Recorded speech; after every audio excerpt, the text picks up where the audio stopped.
Hi, parents, and welcome back. I don't have a green screen this time because there have been some legitimate big changes that have been made by the district I want to make you aware of. First, though, before we get to that, I want to brag on your students and how well they've done this poetry unit. They've really gotten into it. I want to show you.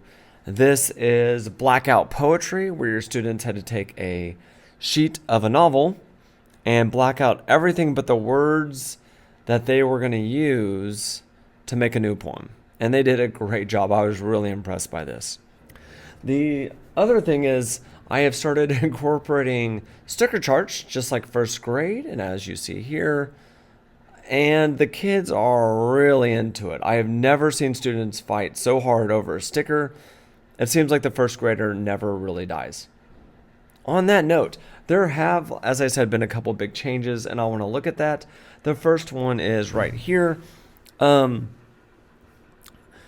Before Tuesday, we had to we had to put a 50 for students into the grade book if we didn't contact the parents for work that wasn't turned in. So if your student didn't turn in any work, we had to give them a 50.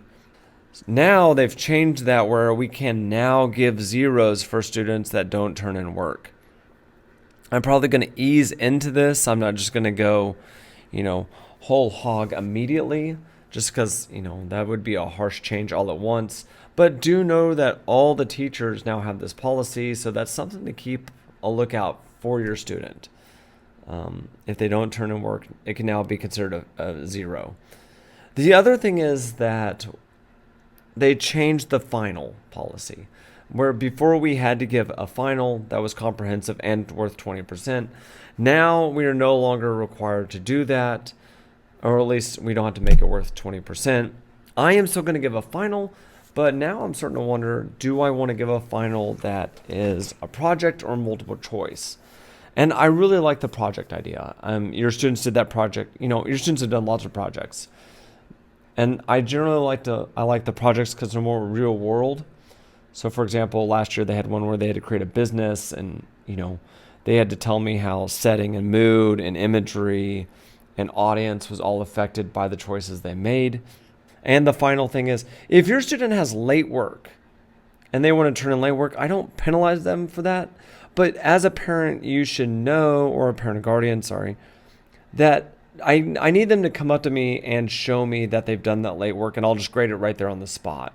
It's really hard for me, after I go through and grade everything, to know that they've turned in late work. So that really works better for two reasons. One, I want to teach them self-advocacy. I want to teach them how to stand up for themselves and say, hey, I turned in some late work. Sorry about that. It won't happen again, but here's the late work. Can we go ahead and grade that? And I will do that instantly.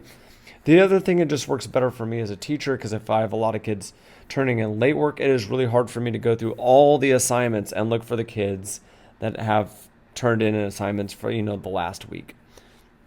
So it just works better for all of us.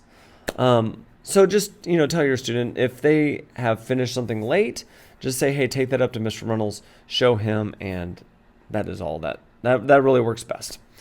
Other than that, I try to keep this short. Have a great week. I think that's it. Bye.